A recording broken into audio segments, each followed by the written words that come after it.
मैं दूध गर्म करके रसोई से वापस आ रही थी, तभी सासू माँ के कमरे से अजीब आवाज़ें सुनाई दी।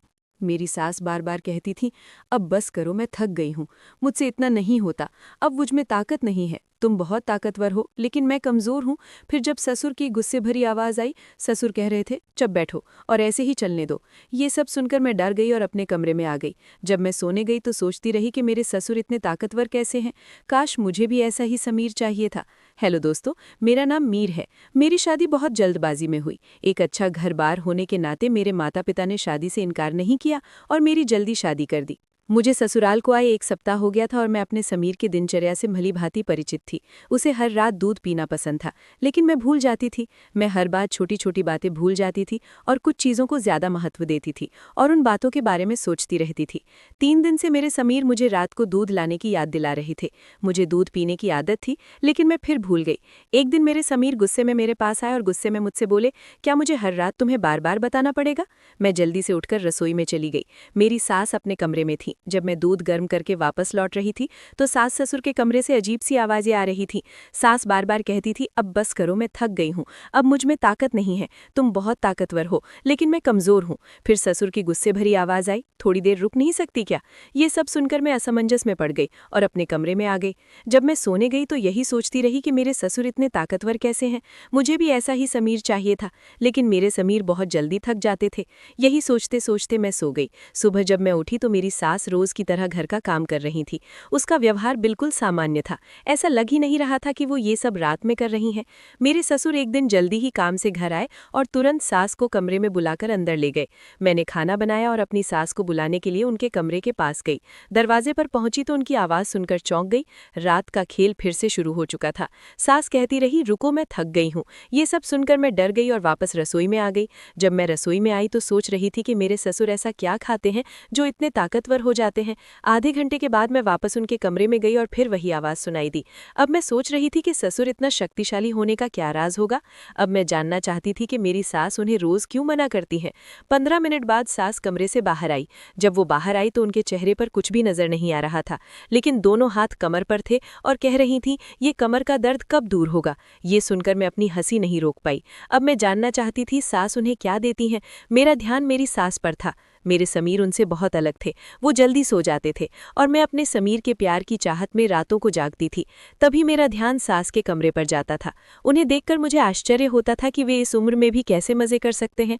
समीर तो सो रहे थे, लेकिन मैं सोच रही थी कि काश मेरा समीर भी मेरे ससुर जैसा होता। उनके दरवाजे पर सास की आवाज़ सुनाई दे रही थी, अब रुको, मुझे छोड़ दो। ये सुनकर मुझे बहुत असहज महसूस हुआ। फिर मैंने सोचा कि मुझे उनके कमरे में जाकर देखना चाहिए कि वो वास्तव में क्या करते हैं और सास ससुर को क्या खिलाती हैं। मैंने ये जानने की कोशिश की, लेकिन कुछ पता नहीं चला। फिर मैंने सोचा वो चीज़ कमरे में छुपी होगी, इसलिए मैं देखना चाहती थी कि वे अब क्या करते हैं। फिर मैं उठकर सास ससुर के कमरे में चली गई। कमरे में लाइट जल रही थी, इसका मतलब था कि वे सोए नहीं थे। खिड़की से आवाज़ आ रही थी। सास कह रही थी कि तुम मुझे इस उम्र में भी नहीं छोड़ रहे हो, तुम जानते हो कि अब मैं थक चुकी हूँ। ससुर जी कह रहे थे, थोड़ी देर सहन कर लो, फिर तुम्हें दर्द नहीं होगा। कुछ देर के लिए सास शांत हो गई। मैंने खिड़की से देखने की कोशिश की, लेकिन पर्दा लगा हुआ था। आवाज़ तो सुनाई दे रही थी, लेकिन दिखाई कुछ नहीं दे रहा था। ये देखकर मैं निराश हो गई और अपने कमरे में लौट आई। मैं भी अपने बिस्तर पर आकर सो गई। तभी मेरे समीर गुस्से में बोले कि इस समय कहाँ से आ रही हो। उसके सवाल ने मुझे हैरान कर दिया। मैंने उनकी तरफ गौर से देखा तो समीर अपने बिस्तर से उठ खड़े हुए और मेरी तरफ अजीब नज़रों से देखते हुए बोले, तुम मेरे बारे में क्या सोचती हो? मैं सो रहा हूँ तो तुम कुछ भी करोगी और मुझे पता नहीं चलेगा? समीर के गुस्से ने मुझे परेशान कर दिया। उन्होंने कहा, सच बताओ, तुम कहाँ गई थी? मैंने तुरंत कहा, मुझे अच्छा महसूस नहीं हो रहा था, मुझे सर दर्द था, इसलिए मैं बाहर आंगन में चली गई थी। अब तुम ही बताओ, इसमें गलत क्या है? मैंने थोड़ा जोर से बोला। वो एक पल के लिए शांत हुआ और बोला, बाहर आंगन में जाने की क्या जरूरत है? अगली बार जब तुम्हें सर दर्द हो तो मुझे जगा देना, तुम्हें अकेले बाहर जाने की जरूरत नहीं है। ऐसा कहते ही वे फिर सो गए। न जाने मेरे मन में क्या चल रहा था। मैं उनके प्यार के लिए तरस रही थी, लेकिन खुद उनके पास जाने की हिम्मत नहीं थी। उस रात मुझे कब नींद आई मुझे ही पता नहीं चला। अब मुझे सास के कमरे से दिन रात एक ही आवाज़ सुनाई दे रही थी और मैं सोच रही थी कि ये क्या कर रहे हैं। अगले दिन मेरे समीर ने कहा, मैं 3 दिन के लिए बाहर जा रहा हूँ।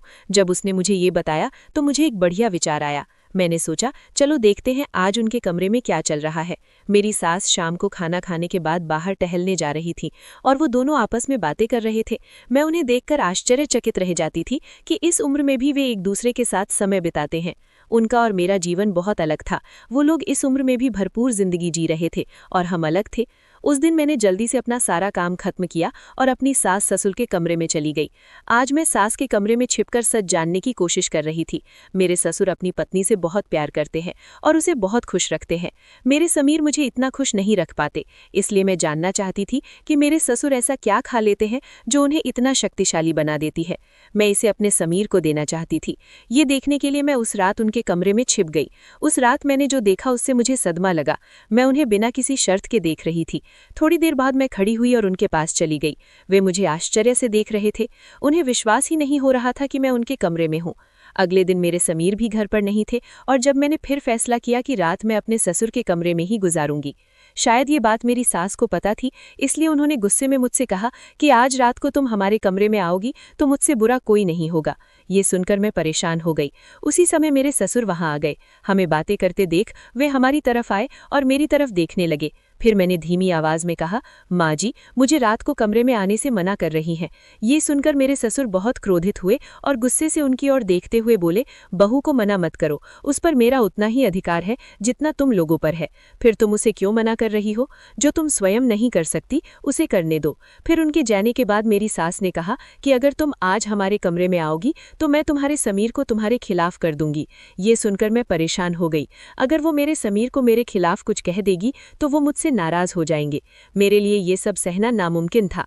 मैं जानती थी कि मेरे समीर मुझसे बहुत प्यार करते हैं, लेकिन इसके बावजूद अगर वो मुझे गलत समझेंगे तो मुझसे ये सब सहना बहुत मुश्किल होगा। शकी इंसान है। अगर उनके मन में कोई बात आ जाए तो उसे दूर करना आसान नहीं होता। मुझे अब भी याद है कि जब शुरुआती दिनों में एक बार मैं कमरे से बाहर चली गई थी तो उन्होंने मुझसे कितने गुस्से से बात की थी। मैं उनकी आंखों में संदेह देखकर डर गई। अगर मेरी सास ने ऐसा कुछ कहा तो मैं क्या करूंगी? और मेरा समीर अपनी माँ की बात सुनेंगे और उन पर ही विश्वास करेंगे।